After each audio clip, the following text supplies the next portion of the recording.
She's gonna call you. She still has problems. Okay.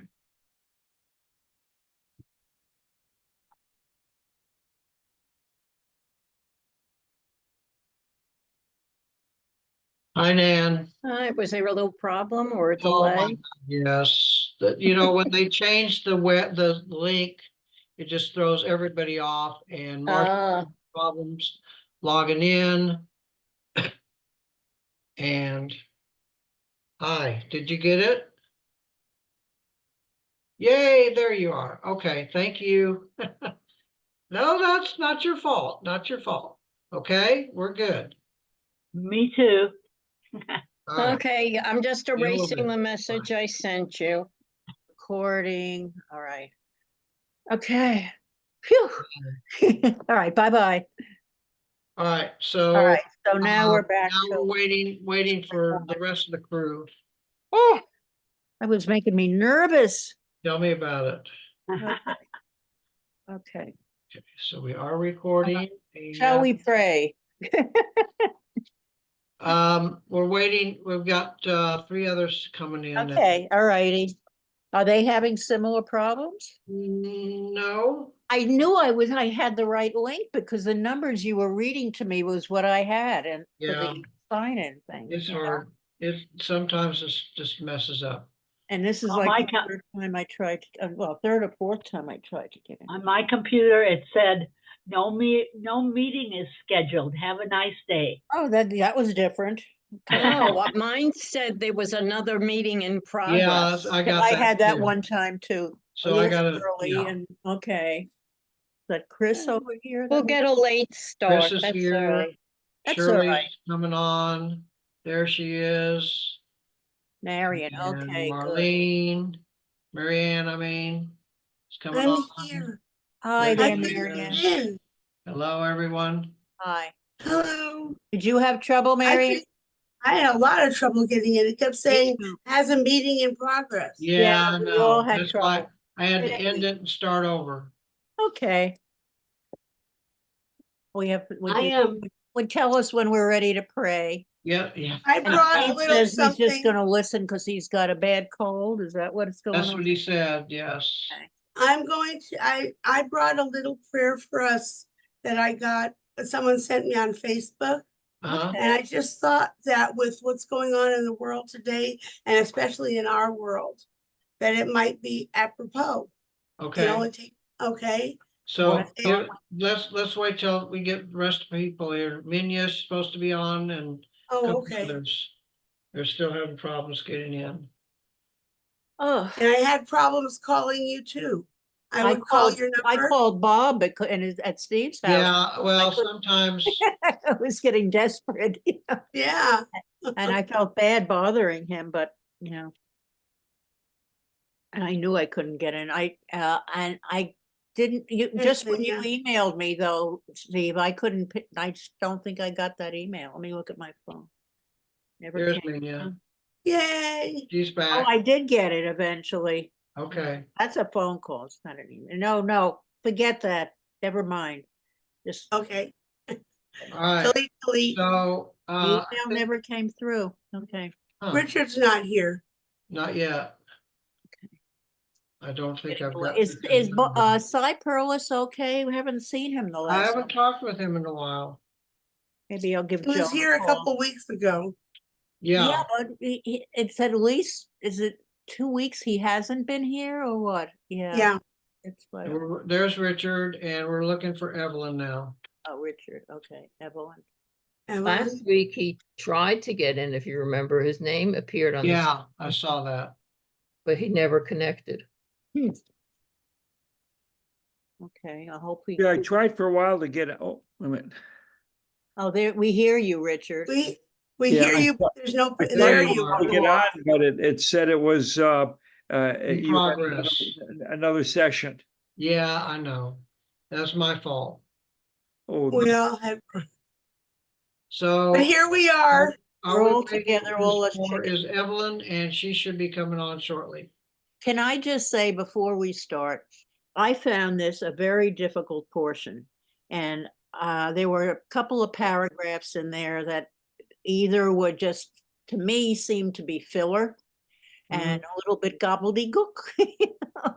And so I would like support from you guys, I'll tell you when I get to that place. I mean, I've made notes and such, but Okay, some of it I think was him trying, he does that sometimes. He tries to wind it up at the end, and he makes kind of a crazy paragraph or two. And so I was not that happy with this reading at all. I'll tell you. I So, just found a lot of it to be repetitive. It yeah, kept saying, he if had you just so follow much to commandment, say.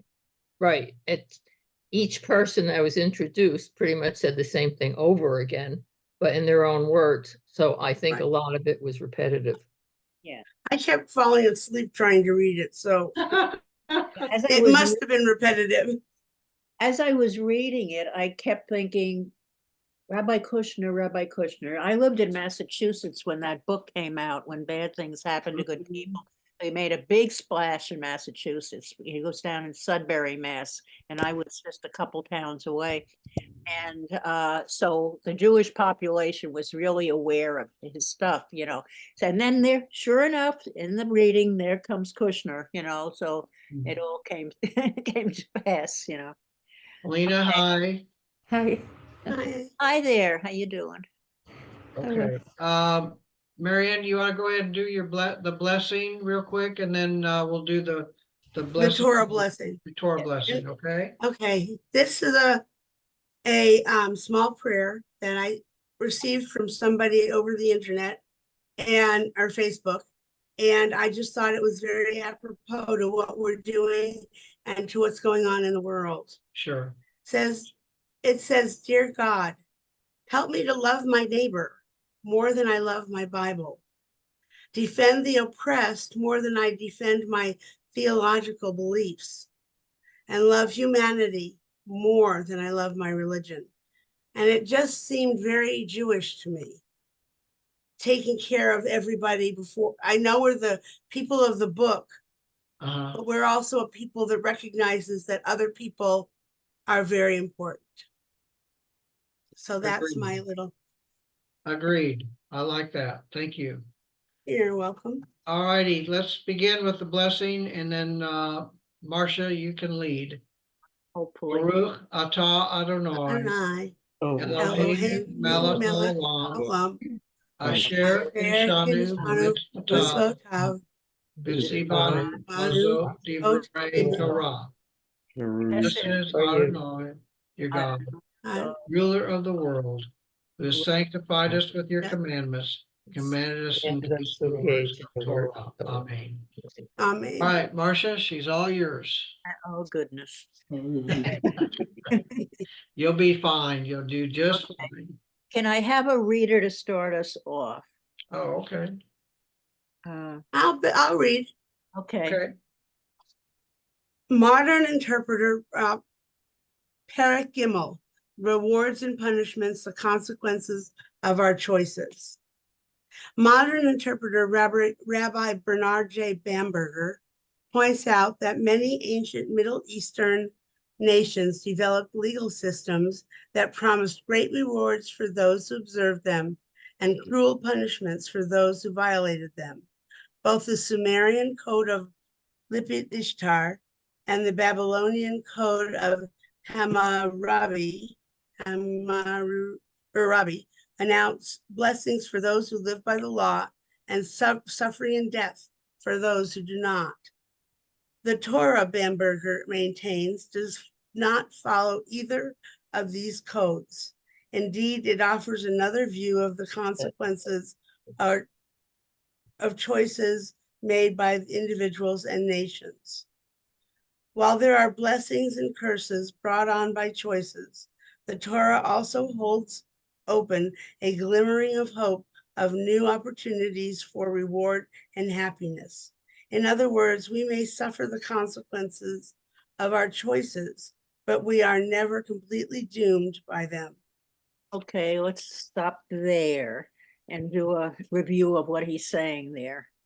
So what I see is that you're living by the law being Torah, and its blessings for good behavior versus, or following Torah versus suffering and death for not.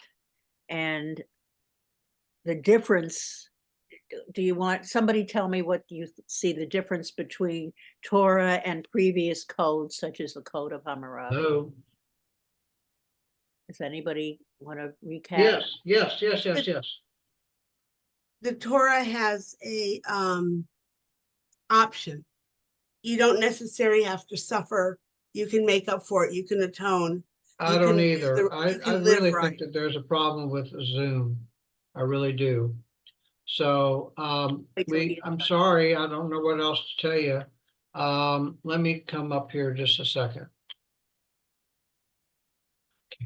Steve, mute yourself. just a second. Maybe that person can, Steve can go out and in again.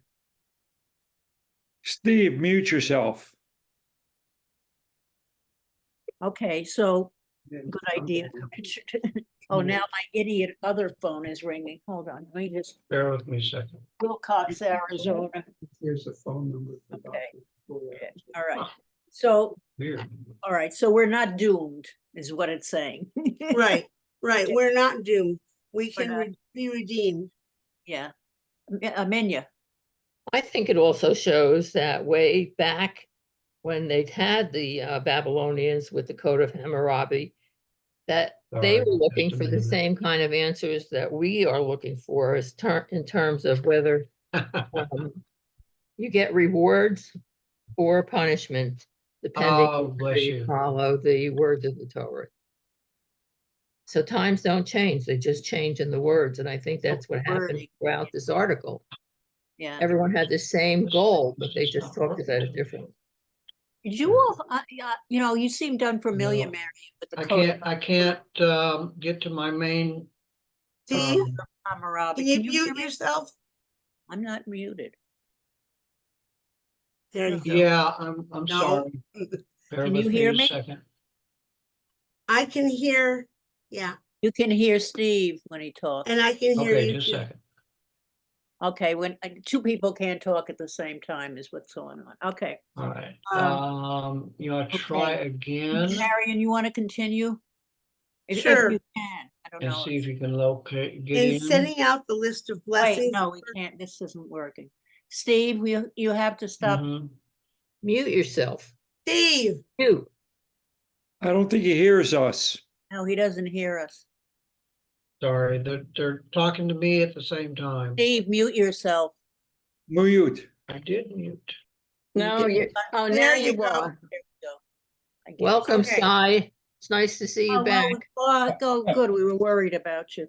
Okay, Marion. So paragraph 3 on the left side. in setting out the list of blessings and curses facing the Israelites, Parsha Bechu Kotai raises serious questions.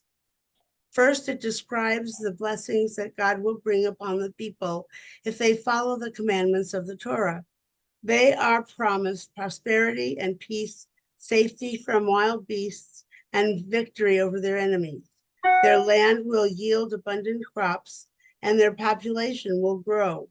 On the other hand, if they do not follow the commandments of the Torah, they will be punished with diseases, crop failure, and the sign that went away, something to their flock, and children. Fear of enemies and starvation will overwhelm them. Their cities will be ruined. They will be defeated, ravaged by their enemies, and taken into exile. A parallel of this catalog of blessings and curses is found in Deuteronomy 28 to 30. After reading such a list of blessings and curses, one may ask, does God actually punish those who do not observe all the laws of the Torah? Is it possible to say that the people of Israel actually suffered exile, starvation, and fear because they did not all choose to live by every law in the Torah? Does Jewish tradition teach that nations and individuals are punished by God for their wrong choices, for not living according to the laws of Torah? Oh, let's wait a sec. So do you Yeah. think that the people at that point were taking this all literally? That if bad things happened to some person, did they then think that those people were bad? I'm wondering about that at this point, Richard. Well, we got to remember that this was written 3,000 years ago. Yeah. And it was about 2,800 years ago that in the Babylonian captivity that it was all written down. And I think people did probably take this very seriously, thinking that, well, we went into Babylonian captivity because we didn't obey the Torah. There was probably a lot of superstition then. Okay, Marion? I just wanted to add that I think back in 3,000 to 2,500 years ago, people took things more literally than we do now, and didn't understand or did not see that the Torah was a book of concepts. I mean, they did because the rabbis were working on the Talmud, etc. But I think Joe Blow would read that, a horse or a mule, don't give a horse if it's a mule to it. Anyway, I don't know where. Oh, I think that nowadays, when we read the Torah, we read it with a grain of salt. We say, what is this here to teach me? Rather than, did I put my left foot first or my right foot first? Minya. I don't think that people who are ultra Orthodox take this with a grain of salt. I know from my own family, because my sister-in-law is ultra Orthodox, that they believe this very strongly, that if you don't do what is in the Torah, you will be struck down.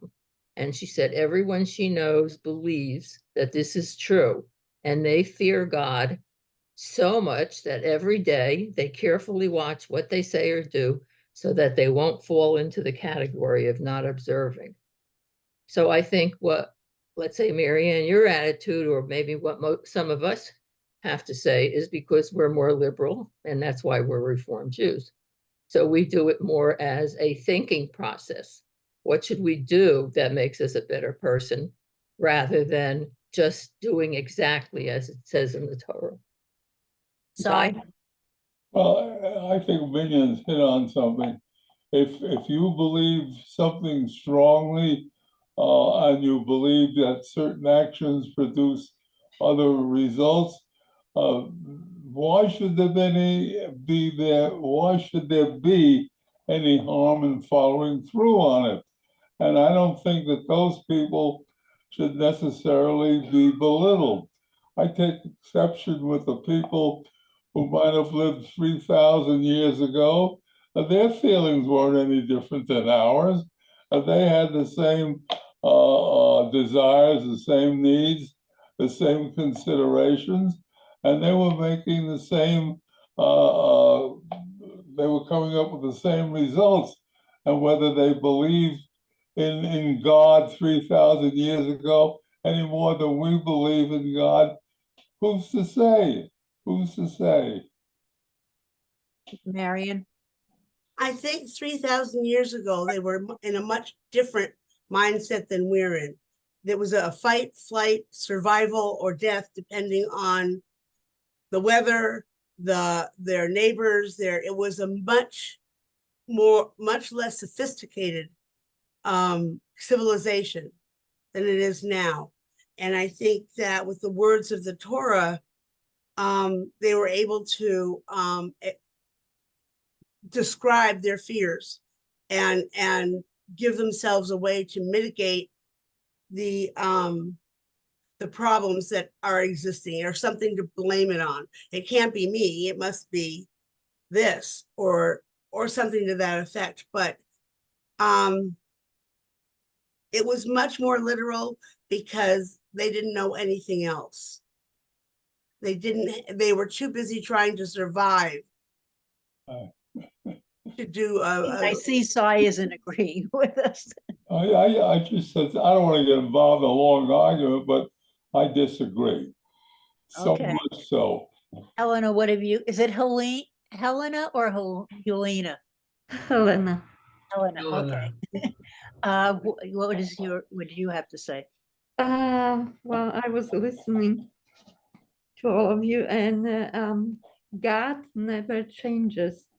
That's what I was a Catholic. I was going to Catholic church, and now they are coming with all kinds of improvements because they say the times are changing, so they should change too. Well, in the Bible says New Testament and Revelation, it says not even one period changes in the Bible. You don't change anything. Once God gave you the commandments, you have to obey. Because also I think because God created everything. So he's the master, he's the Lord. And people are imperfect, as we know. Adam and Eve were imperfect. So that's why we have commandments, we have laws to obey them, to try to be better people. Because people are, I think people don't understand that, like nowadays, especially like scientists, they think that they are in charge. No, they are not in charge. God is always in charge. And the last word always belongs to God. It's you cannot. What I was trying to say, you don't change the law. You don't, whatever it says, you just follow, because God is the supreme being. He created everything. He created us. We cannot change what God said. I don't know. That's what I was trying More to conversation. say. I don't know. Then you, To follow up what you just said, then the saying, man does and God laughs, has more truth to it than just being a saying. God, man proposes, God disposes. That's the other one. Oh, I There you never heard go. that one. Mhm. Yeah, Marion, you were gonna say? I was gonna say that it's possible to follow the commandments with a different interpretation as to what was meant, meaning that yes, there are 613 commandments, and it's very difficult to do all of what it says. But it is possible to interpret the larger work in a way that you can be in concert with the Torah, even if you don't do every single little thing. Okay, let's continue reading and see where this all is leading us. Okay, where did Contemporary, Contemporary Contemporary. commentator. yeah. contemporary commentator Ralph Baruch A. Levine notes that two major principles of biblical religion find expression in this section of the Torah. The first is the concept of free will. That is to say, the conviction that each person has the liberty to determine whether to follow what the Torah commands or to reject it. The second concept concerns reward and punishment. It holds that obedience to God's will brings reward. Disobedience brings dire punishment. And that's JPS Torah commentary. These two principles not only function within the Torah, but they are also found in the writings of many of its interpreters. In collaborating on these principles, Rabbi Hama ben Hanina maintains that all the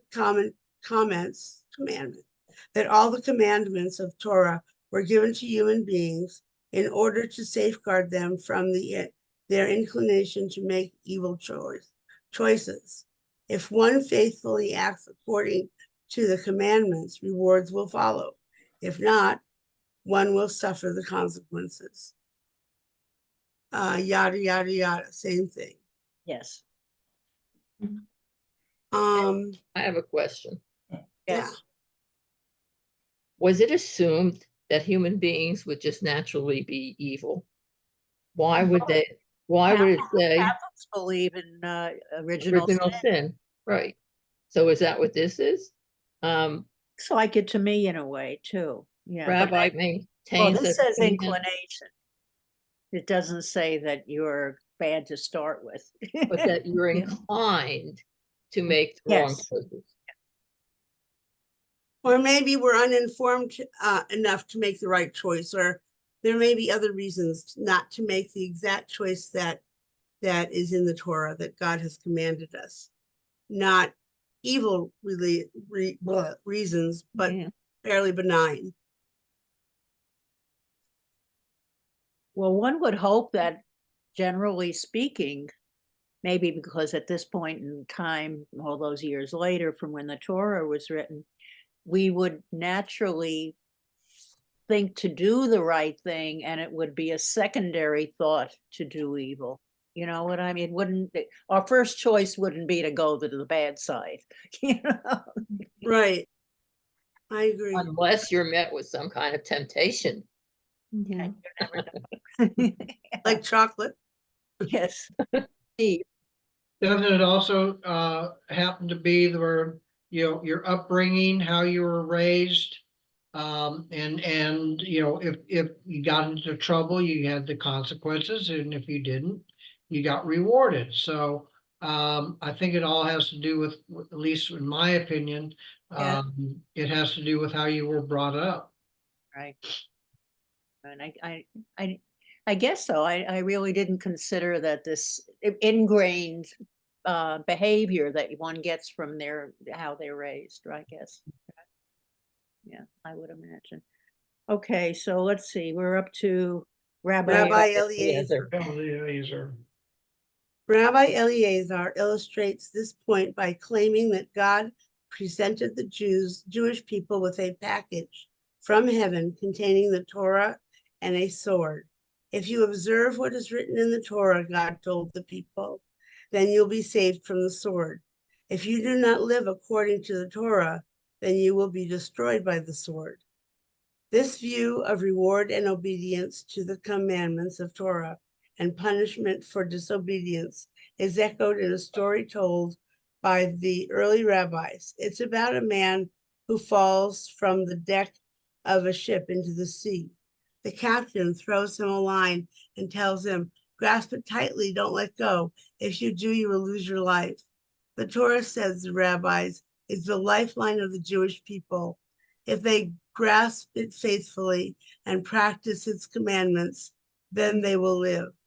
If they let go of it, pay no attention to it, then they will perish. The rewards and punishments have to do with the choices they make. This reminds me of a story about a man in a flood, and the water keeps rising, and eventually he's on his roof. And there was a boat came along, and he wouldn't get on the boat. He said, God will provide. And then something else, and then there was a helicopter, and he said, I don't need a helicopter, God will provide. And when he drowned and died, and when he went to talk to God, he said, why did you not save me? I was believing in you. And God said, who do you think sent the rope and the boat and the helicopter? Yeah. You need to see, it kind of says we need to look beyond ourselves and understand and see and evaluate Don't things look that for, are happening. look for miracles, look at the Yeah. horse, not wait, don't wait for the zebra, or whatever, the odd thing. The unicorn. Unicorn. Yeah. Okay. Okay, Classic view, align, intelligent, grasp. Okay. unless you're tired of reading. It's up I to can you. continue. Okay, I just have to find my place. okay, first This paragraph. classic view, It's the second paragraph on page Yes. 159. right, The No, you're class- still on 158. no, No, This view of Okay. reward, that's not You where had you the are. grasp it tightly business stuff, so. that what I already did. This is the classic view of reward for loyalty to the Torah and punishment for disloyalty is reflected within the 13 principles of faith written by Moses Maimonides and included in most tradition, traditional prayer books for many centuries. The 11th principle declares, I believe with perfect faith that the Creator rewards those who keep the commandments and punishes those who transgresses them. According to Maimonides, everything depends upon free choice of human beings. If they do good, they will be rewarded with good. If they choose evil, they will suffer painful consequences. What about those, however, who are loyal to Torah, who faithfully observe all commandments, but rather than enjoying the rewards of peace of mind and material benefits, bear burdens of misery and pain? How do those who claim that God rewards all who keep the commandments and punishes all who do not explain the suffering of good people? Aha. Is this where we go to Kushner? We're almost at Cushing, yeah, close. but this is the rub. I mean, all these, everybody who suffers, whether it's through disease or loss of a job or whatever it happens to be in their life, one can't assume that they lived a bad life previous to that. I don't think you can. Nan. I also have a couple of friends who, well, not Jewish. They believe that God hands them what they can handle. I have a very good friend who has had some challenges with her grandson who she's raising. And there was a period of time where one thing after another happened. And she said, I'll figure it out because in the past, she's been able to overcome these situations where I probably would have curled up in a fetal position and said, oh my God, I can't do it.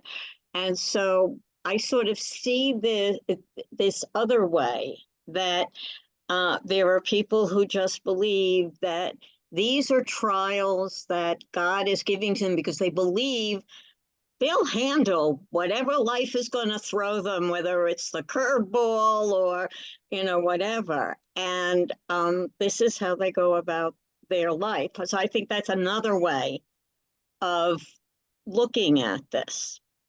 My oldest son had cancer, and after he died, I talked to my daughter-in-law, and we said, we don't know how we got through this because he was so sick and there was so much we had to do for him and be there for him, etc. And it was we just looked at each other and said, we did it because we had to do it. You're put in a position of having to respond to a crisis, you handle it, I always would tell my kids would come to me with stories. What should I do about this? And I would say, what do you think you should do? And then they'd say, well, I have to do this and that. And I say, so there you go. And, and they said, Mom would never tell us how to do it. She would help us figure out how to do it, basically, and I think that's important, we all have crises and we all have to deal. And I don't put it on God's plate that he has to walk me through it. I have to have that fortitude. Richard, you had your hand up before. Well, I was out for a minute. I had to take a call, but reading into this thing here, we talk about, is there heaven? Is there not a heaven? Is there a hell? Is there not a hell? But yet, when you read these particular passages, there is a strong belief in an afterlife. Yes, we're getting to that. And our rewards now or in the afterlife. That's where we're going. Both. Yeah. And again, if you're a Jew, do you have to follow exactly the laws of the Torah? And if you're not Jew, what do you follow? Mm. So this is where Helena what is she's talking about? Yeah. That she's saying Yeah, follow exactly. different groups of different religions feel different ways. Different groups within Within religions. in our group feel differently. Yeah, and as I've I've always wanted to study Torah, and I never got a chance with business. And so when I came here, we were able to study Torah. So it's interesting, and what I see is the idea you put two Jews in a room and you get four opinions, and and that's really true. Even when we talk between us as modern or Reformed Jews, there's differences of opinion, which I guess is good. Yeah. Yeah. I It think it's sounds, good because sometimes we find out that other people are thinking the way we did and we didn't realize that, too, Marcia, Yes. Marcia, you said that when you've had difficult situations that you didn't feel that you should call on God to help you, that you had to do it. But whether you know it or not, God may be helping you. That's true. Mhm. That's very true. Yeah. It's gonna make me cry now. Sigh. we've all heard of how bad things happen to good people. And, that's a question that always comes up. But the question that always bothers me is that in the immensity of God, how the concepts should be absorbed as to the natural disasters in the world, the Mhm. floods, the rains, all the natural disasters, which have nothing to do, as far as we know, with whether man is good or whether man is bad, from my point of view. So something greater than us is taking an action for things that we're all not so good at, It's we're natural. responsible at, that we should change. That to me is the biggest question. But I think you have to look at natural causes, and you are blaming God for natural causes. And does God interfere with natural causes? Is the question, I want to say something.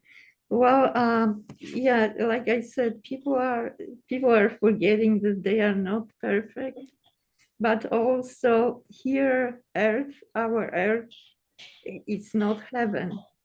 That's why we have all those disasters and everything. It didn't mean to be perfect place for people to live. Right. That's why it has all kinds of like floods and earthquakes and everything else. So And you don't put God behind all that. That's not God's fault. no. Sai is saying, well, how come that God isn't controlling this and making us not have to go? Was it New Guinea? There was was it a flash flood or an earthquake? 2,000 people got killed yesterday. Yes. Thing happened. And they couldn't all have been bad. What? Yeah, They couldn't all have been bad people. Right. They couldn't have been bad people. Right. I want to say something. I want to add something more. I had a dream like about, I would say like 20 years ago. I had a dream that I was working, I think, for Wells Fargo. And I had a dream that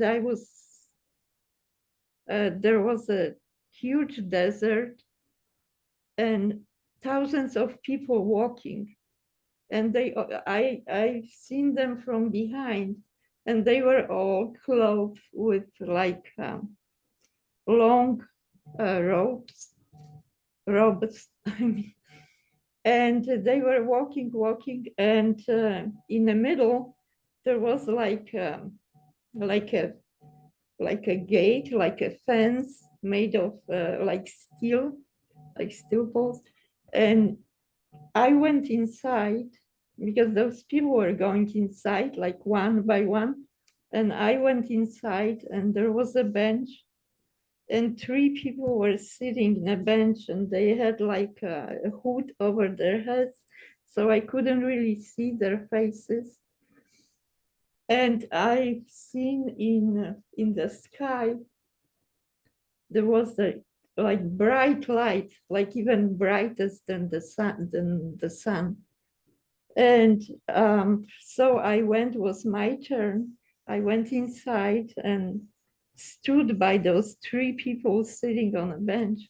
And they said, you know what, it's not your time yet. And I remember looking at this light, and it was so beautiful, like so strong. And anyway, I wake up in the morning and I'm driving to work, and I turn on the radio, and it says in Japan was a huge earthquake over the night, and like thousands of people died. And I thought, oh my God, like because the dream was so weird.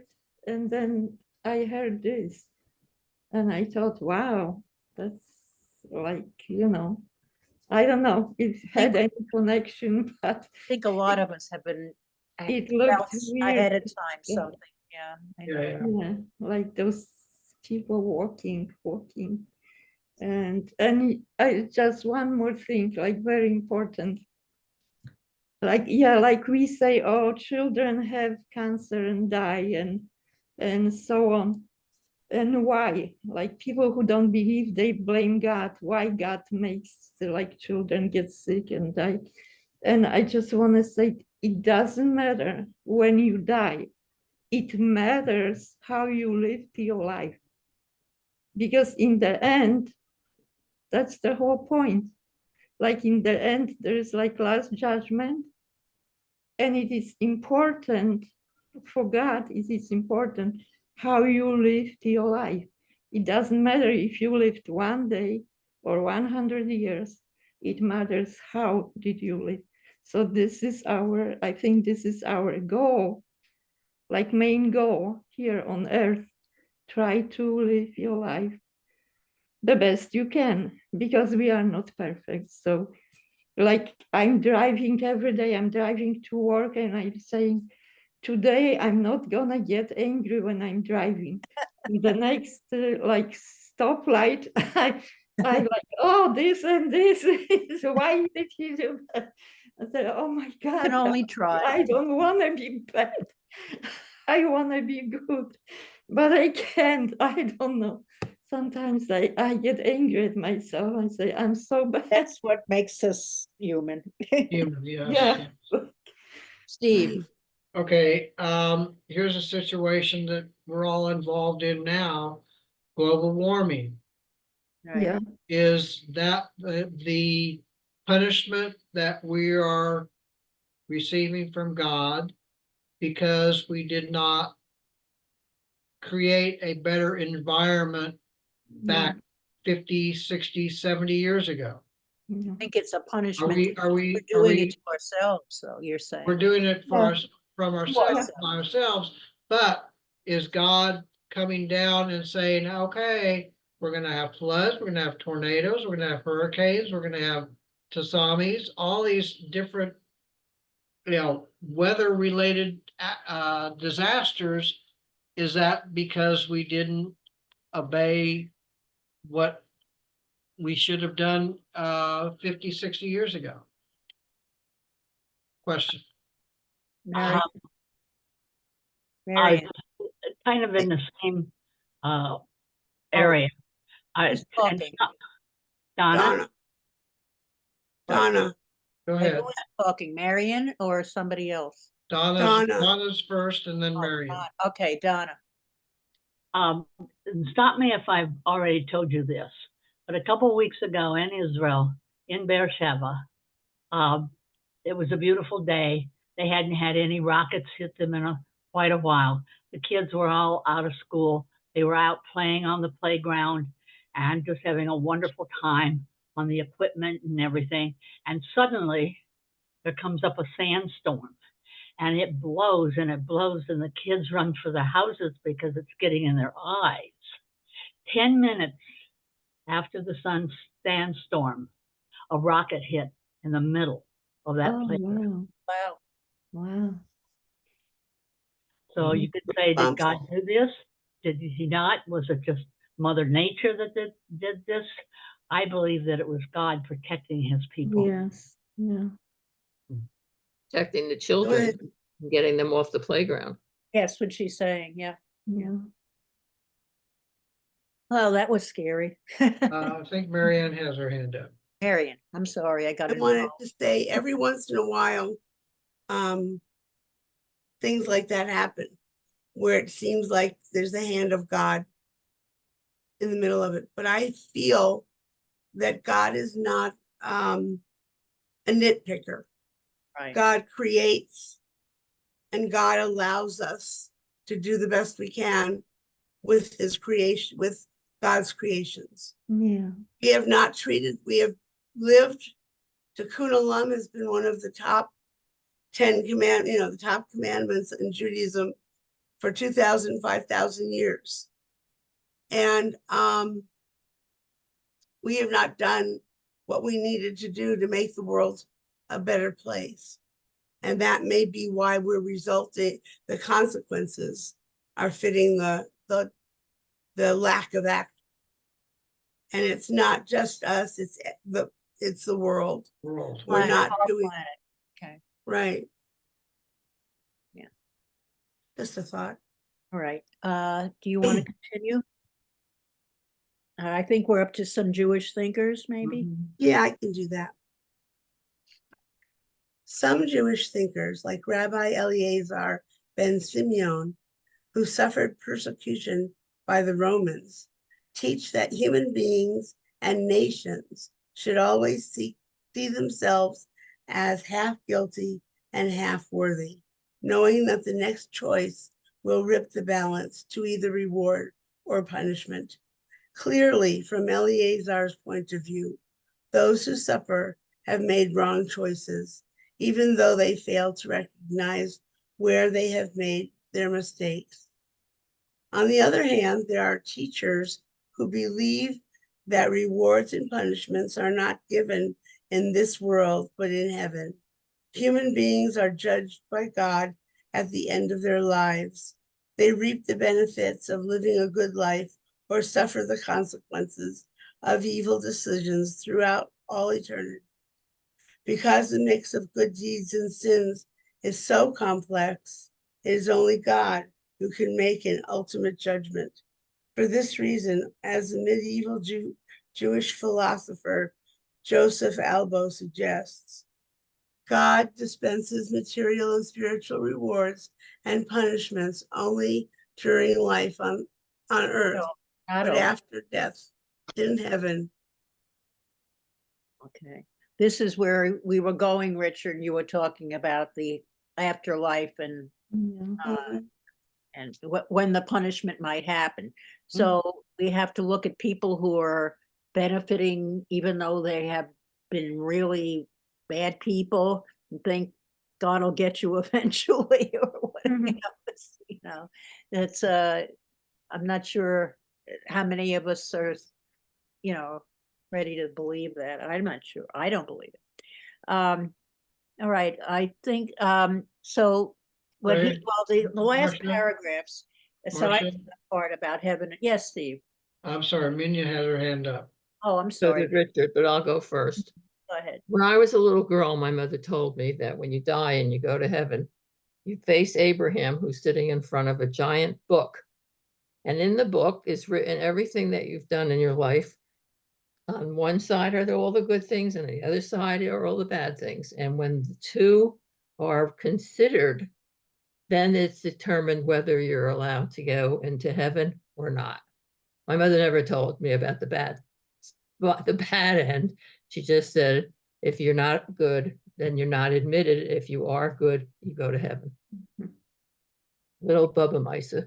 You still think about that a lot? I sometimes do, because there's no way we would know what's right and what isn't. I mean, it could be. But I like the idea that you're not, if you have anything on the bad side, which I hope I don't have too many, if you have anything on that side of the ledger, I'm hoping that it doesn't totally remove Outweigh. you from the good side, so that you would still be admitted. And like we've been saying all morning, nobody's perfect. So you have to hope that the good that you've done is good enough to get you into heaven. Yeah. Richard, You have to unmute. Richard, we don't hear you. Richard, you have to unmute. Sorry. I went to Catholic University, and one of the things I learned, and Helena will jump vouch for, because you were Catholic at one time, right? Yes, yes. That for the Catholic, if you confess your sins just before you die and you repent, no matter how bad you were in life, you go to heaven.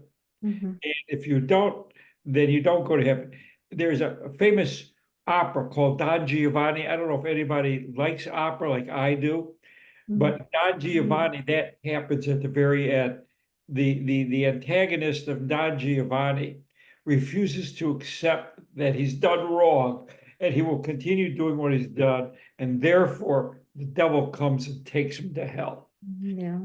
And that is the Catholic concept.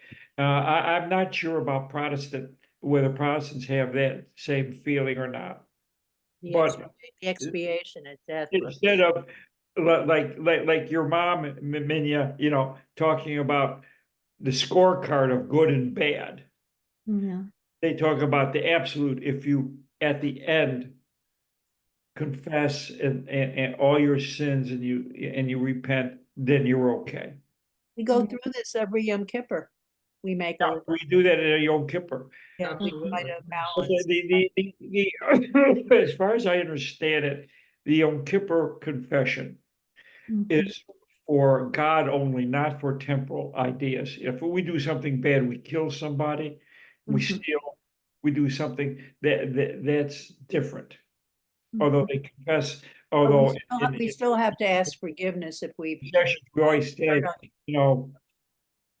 we confess that we've done this, we've done that, we've blasphemized, we've done all sorts of bad things. Need a drink. Yeah. Marion, God, want to say something? No? All right, let's continue so we can eventually get to Kushner. Okay. Would you like to read what's in the box? Yes. Okay. A guarantee for the future world. Rabbi Harold M. Weiss, points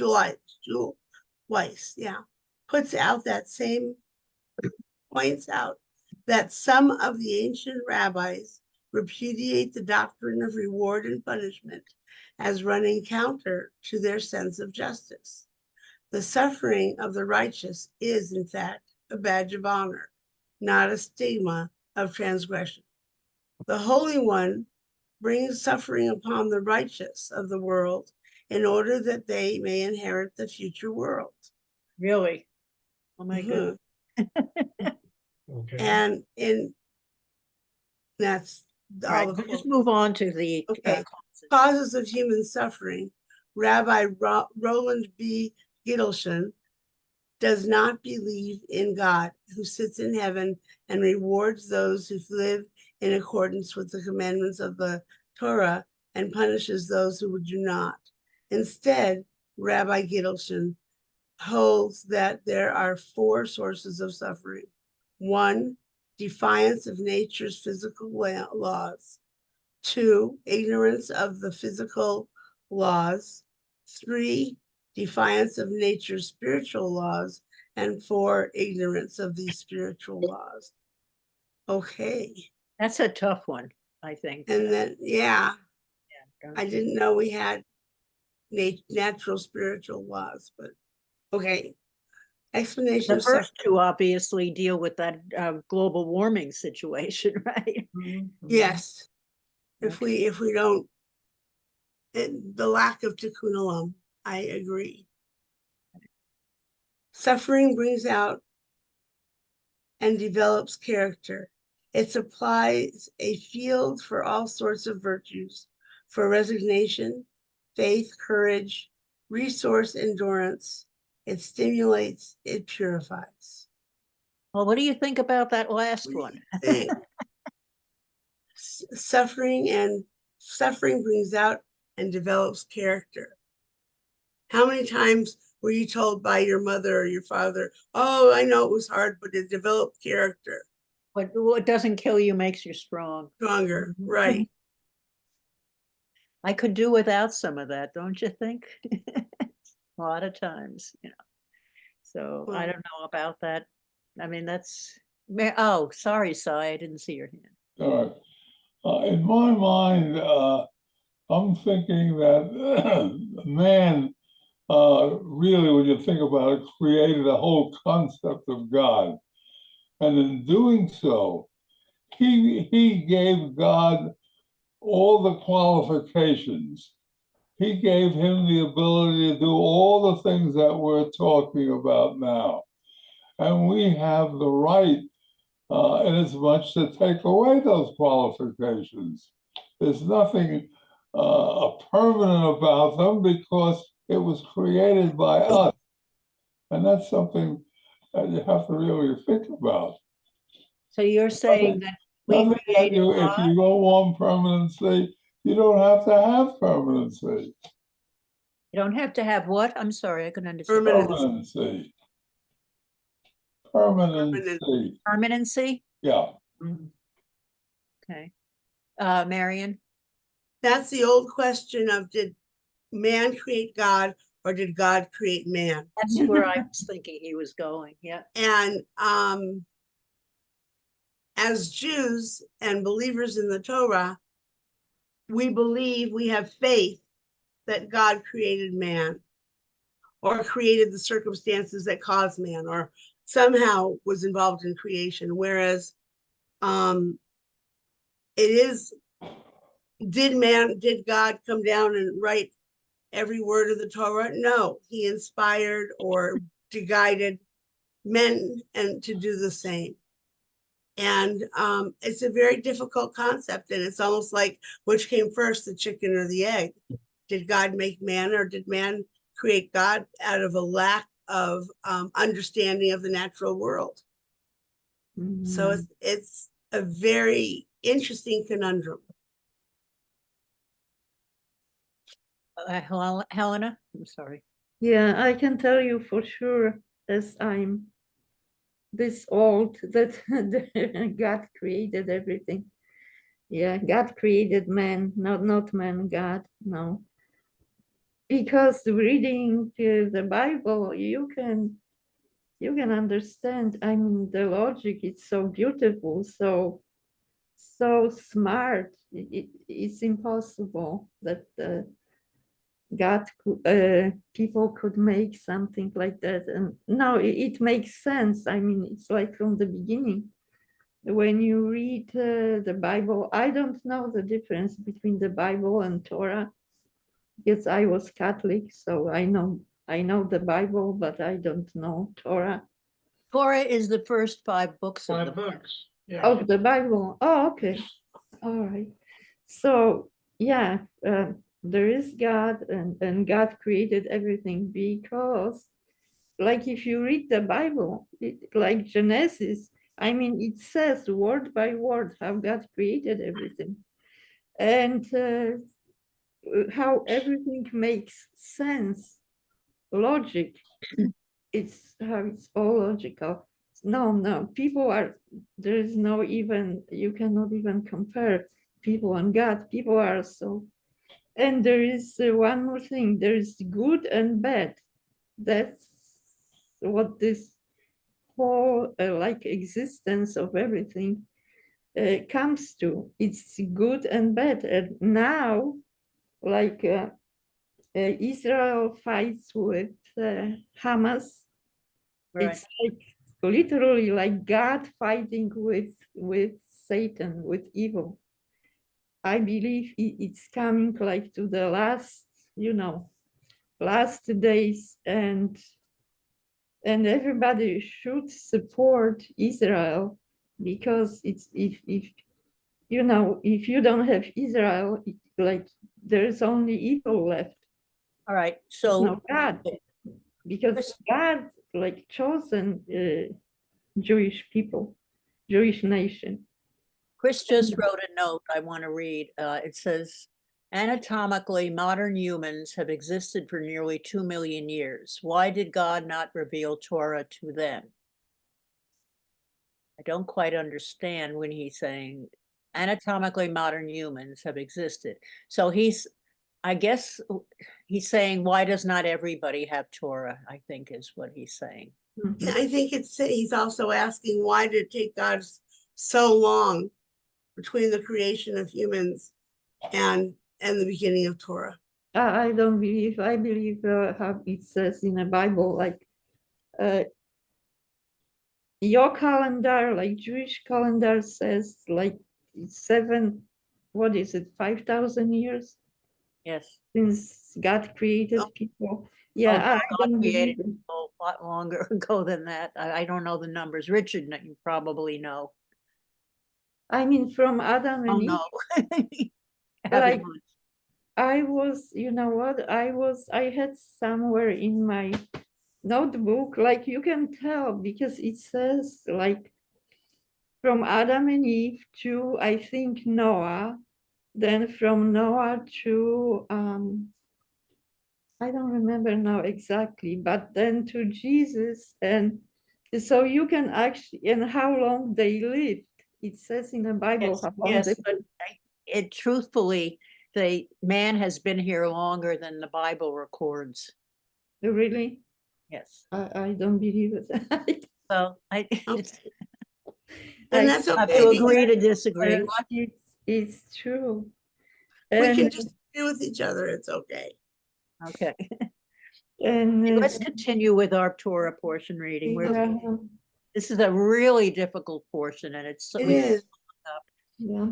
many For months. many moderns, Oh, neither go the ahead. conclusion that the world and human life are in it are too baffling to understand, nor that God rewards Hello? and punishes. Hold on. Who's this? Computer. Donna? You mute her? I can't hardly. There we go. Okay. In many for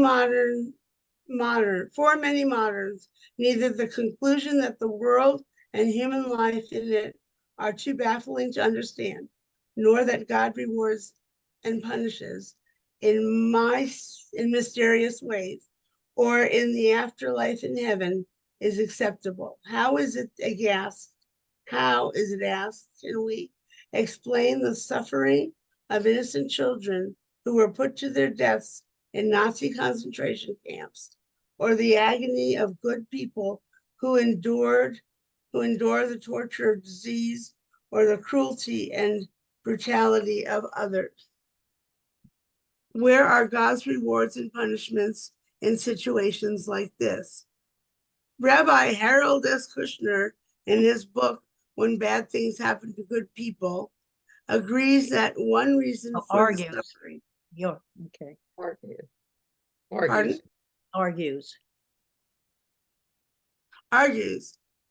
that one reason for the suffering of innocent good people is that our being human leaves us free to hurt each other, and God can't stop us without taking away the freedom that makes us human. In other words, human pain is not the result of God rewarding or punishing, but it is the result of human beings harming one another. I think that's big time important. What do we think about that? Absolutely. What about, I had cancer? What did that, how did that have to do with someone else harming me? It didn't. It was a fluke in your body that set this cancer off, And when my son Andy had cancer, the doctor said there are cells that are supposed to be this and that, and every so often one of those cells goes crazy. Right. This is what happens when you have cancer. I had it too. So we were so fortunate to have to fight that and make ourselves stronger, huh? So, I mean, Yes, that's a real tough one over there. I mean, and I could keep going. This is more Kushner. Okay. I have to stop for a second. Where am I? How do I, there? What's the matter? Oh, you got a new page? Mhm. Oh, I'll read it, No okay. problem. Kushner puts the matter this way: human beings can cheat each other, rob each other, hurt each other, and God can only look down in pity and compassion at how little we have learned over the ages about how human beings should behave. When people ask where was God in Auschwitz, how could he have permitted the Nazis to kill so many innocent men and women and children, my response is that it was not God who caused it. It was caused by human beings choosing to be cruel to their fellow men. What about the sickness of innocent people, the suffering of those afflicted with disease, crippled by illness? Are those God's punishments for not observing the Torah's commandments? Kushner, whose son Aaron died in his teens of a rare disease, writes, I don't believe that God causes mental retardation in children or chooses who should suffer muscular dystrophy. The God I believe in does not send us the problem. He gives us the strength to cope with the problem. So that's what we were saying before about, and Nan and I were just talking about having the physical and mental strength to deal with things. Yeah, Okay, does someone want to continue? I can if you want me to. Okay, go ahead, Give Minya. Minion, give you a break. Go ahead. The box. Reward, punishment, and conscience. The whole tradition of Judaism helps us in the understanding of right and wrong that is contained in our conscience. If we want personally to believe that by this means God punishes wrong and rewards goodness, we are fully within what Judaism teaches. But is all wrong punished, all goodness rewarded? What of people of whom we feel they have no conscience? Perhaps they are part of the abundant evidence that God's world is as yet very far from reaching perfection, and that God has given man the task of developing a universal conscience. That's I a was really, surprised when I saw that was Meyer Levin only since 1971. That's not that long ago. I think that's really interesting, that last sentence, isn't it? Yes, because Let's it does see. make you think about people or people in the news that you've seen. How will they be rewarded or punished because they have no conscience? So, and they haven't evolved enough they haven't evolved enough actually, that man has not come to the point. You see some of these science fiction stories where there's really good aliens, they can't understand how man can be acting the way they do. It just doesn't even I know. register with them that this could There possibly are no be. aliens. Yeah, worry about that. I thought that was interesting. Okay, going on. Quoting the 3rd century teacher, Yane, contemporary Rabbi Robert Gordis writes, it is not in our power fully to explain either the well-being of the wicked or the suffering of the righteous. Gordis sees the universe as a work of art, the pattern of which cannot be discerned if the spectator stands too close to the painting.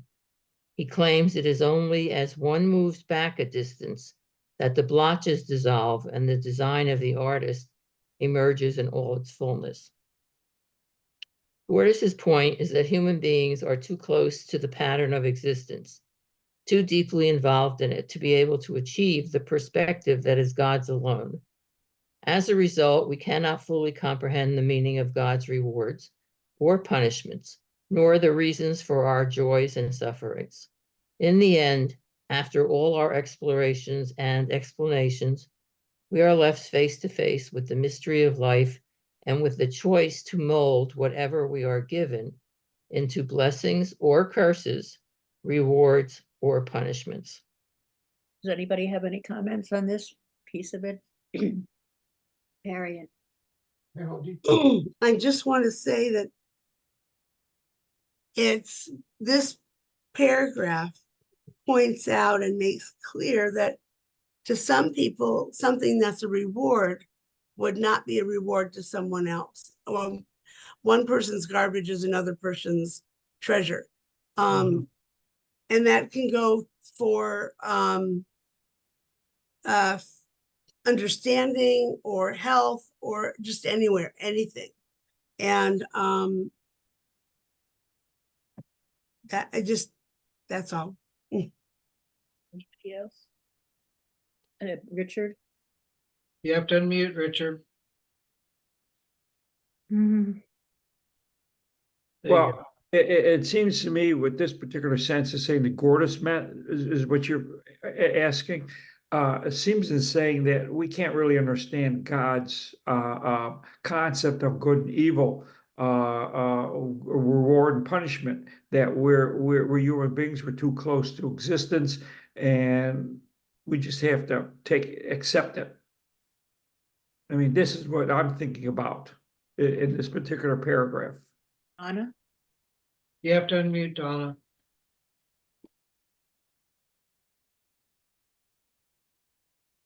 Went off and I didn't do it, so I know, well, you're on the phone, so I had to mute you, sorry. Go ahead. Anyway, a few minutes ago, we were mentioning the Holocaust, which is an example of, no, I don't think God caused the Holocaust. I don't think I know he didn't.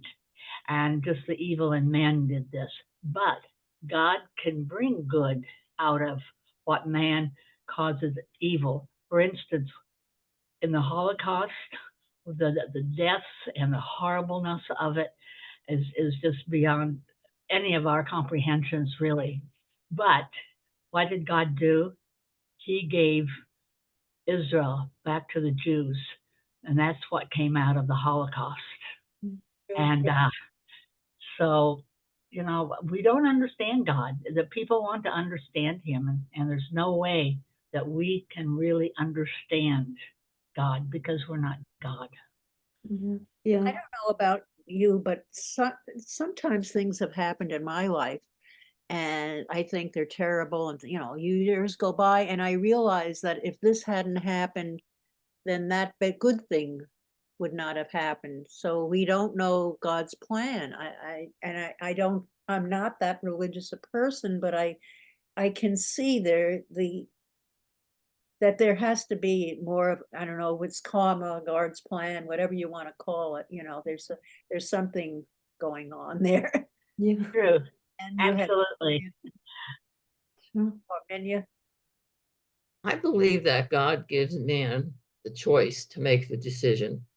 And if you have such evil people, like the people from World War II who were in the Holocaust, the evil people, that's their choice that they made. Somebody there made the choice to do bad because of whatever. We're not doing a history lesson. But I think when God gives man the choice, it's up to them to do good things. They know about the bad things, but hopefully they're doing the good things. And when we get people like Hitler or the people in Hamas who are terrorists, who have no other purpose other than doing bad, Mhm. that's not God's doing. That's Pure evil. We had a problem with the connection there. yeah, you froze up for a second, Minya. I think it's better now. Okay, Yeah, go ahead, Minion. okay. oh, if you didn't hear the end. Oh, yeah, Yeah. no, Oh, well, basically, I just said it. After God gives, it's happening again. Yeah, I don't know what the deal is. Okay, Okay, Minya, not Minya, Marion, you had something to say? I already said it. said it. Okay. It happened again, so it was some kind of a fluke. Look, let's move on. Aye. Wait, I'm gonna let Cy speak. Okay.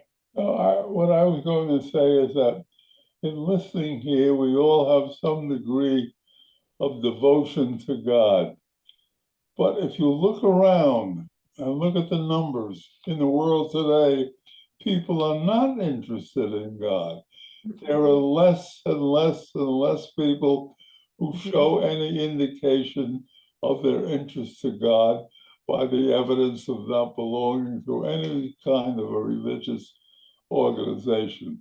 Now, does that spell a good thing or a bad thing? I don't know, because if you look at the history of people who did believe in God, there's a lot of misery there for years and years and years, for at least 3,000 years. Now, will the misery continue because there are less and less people? You know, I don't know the answer to that, but it's something that we have to be aware of and not just go along with the idea that believing in a God, whether we're Jewish or Catholic or Muhammad or whatever, is the right thing. That's the problem, as I see it. Yeah, I think you're right. Yeah. Good point. Okay, who would like to continue? Oh, Helena?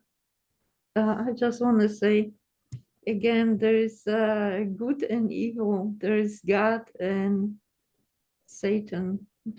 So if you don't believe in God, like Jesus said, if you're not with me, you're against me.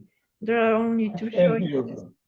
her. Either you are good or you are bad. I mean, either you're doing a good thing or doing an evil thing. So there are only two choices, only good and evil in this universe. Like, There are people who are good and evil in the same yeah, person. they choose to, they choose.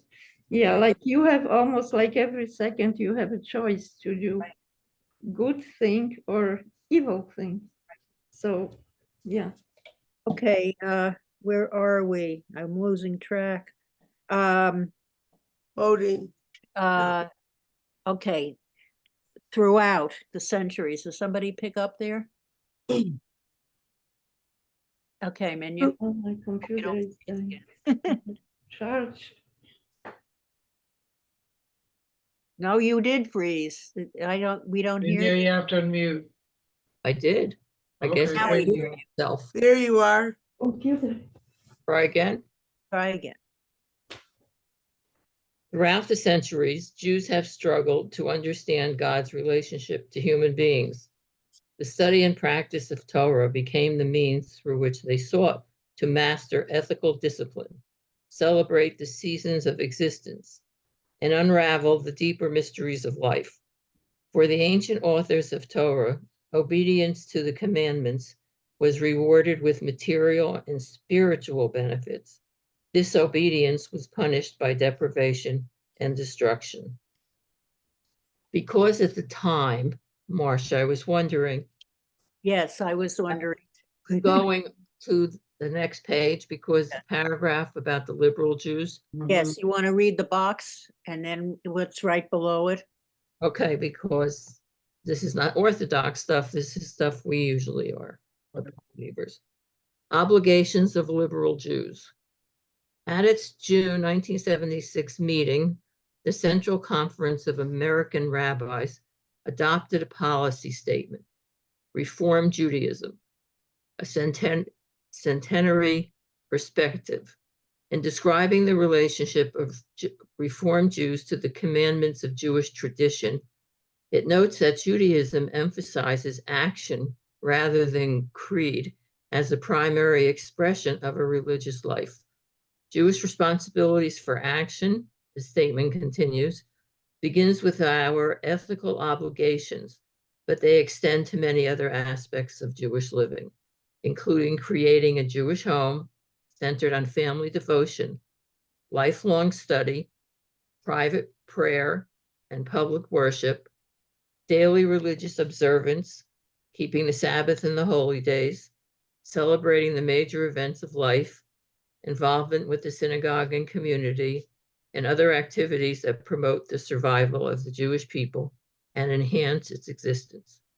Within each area of Jewish observance, Reform Jews are called upon to confront the claims of Jewish tradition, however differently perceived, and to exercise their individual autonomy, choosing and creating on the basis of commitment and knowledge.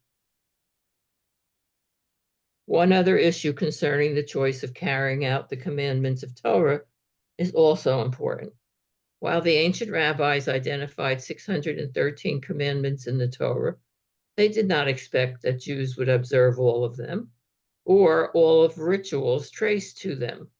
Since many of the commandments have to do with the sacrifices offered at the Jerusalem temple, Jewish teachers held that all Jews are exempt from such commandments until the temple is rebuilt. I think at this point, the rest is him just fooling us with himself, trying to tie up this whole concept. So let's just think, Steve. No, go ahead and finish because we need. I was going to say, look, I would like opinions on what you think got out of this particular reading at this point. Okay. Anybody? Well, I got the point that one has to lead a non-evil life, if that's the word, of being kind, trying Righteous. to act in a righteous manner in one's daily life. You know, we're all going to make mistakes as we go along, but hopefully there won't be too many of them. And I just wondered how you guys, feel about it. Richard. Well, this is a very difficult concept of following the laws and commandments, and should we do completely or not completely. And as Minia says, she has relatives who believe exactly what the Torah says. It cannot be changed. But we as Reformed Jews don't do that. We change things around, make it more what they call modern. And I guess the concept is to be ethical, to be just, to be righteous. I don't know how to do that. I think I do it right. I try not to talk too much about Miriam behind her back about Hebrew, It's a tough course, believe me. And I am so strict. She's strict. And I think that's really what this basically say. And you're right, this is a very difficult, subject, and it was sort of nebulous and went backwards and forwards. And basically, I got the idea. From my concept, is God is there. We don't understand how God's rewards and punishes because we're too close to life to understand that. We have to step back, but we can't step back far enough. We step back far enough, we're dead. Flow off the cliff behind us. Yeah. We're under shroud. Steve. Yeah. Marcia, I want to thank you very much for leading us today. Great job. It was Like you tough. said, it was a difficult subject to discuss. We have concluded the book of Deuteronomy. Let's see, wait a minute. Leviticus. We will now start into Numbers, Number and I will send out the portion starting Sunday. Now, my question to you guys is this.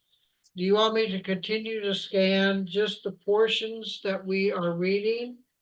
Or do you want me to scan the beginning of the complete portion and then the commentary?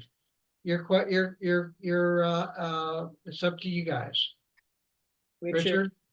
Oh, well, that'd be a lot of work for you to do that. Well, it's just copy and Well, if you want to copy the whole chapter, that'd be okay. But okay. Yeah. Marion. Who doesn't have it? I mean, I have the the book. How many people? I have.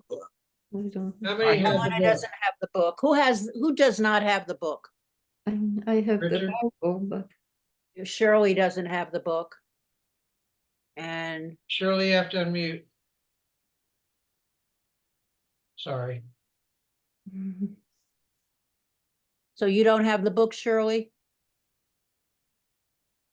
She doesn't, she said she didn't have it. I don't think she No, does. I don't, but I am gonna order it.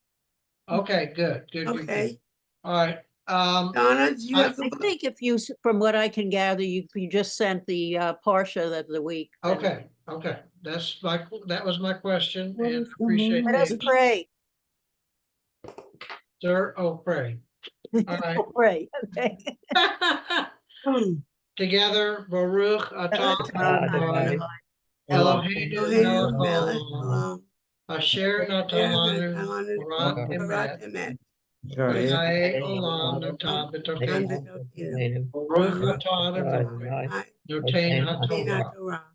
Blessed Amen. is Adonai our God, ruler of the universe, who has given us the teaching of truth, implanting within us eternal life. Blessed is Adonai, giver of the Torah. Amen. Okay, Amen. everyone, have a good rest of the week. Sorry about the confusion with the link. Got through. That's okay. We'll get through it and We got Didn't there. lose that 10 minutes. We could have finished the chapter. We were close enough. We were Right, pretty right. close. Enough for government workers, we used to say in a business. Right. Where, so, all right, everyone, have a good rest of the week. Okay, thank and you. Bye-bye. Bye-bye. Hopefully have better luck next time. Oh, we'll be, I'm sure. we will. Bye, Bye-bye. Helena. Thank you. Bye. Thank you. Thank you. Blessed to be a blessing. Yes, yes, yes. Mhm. Be safe.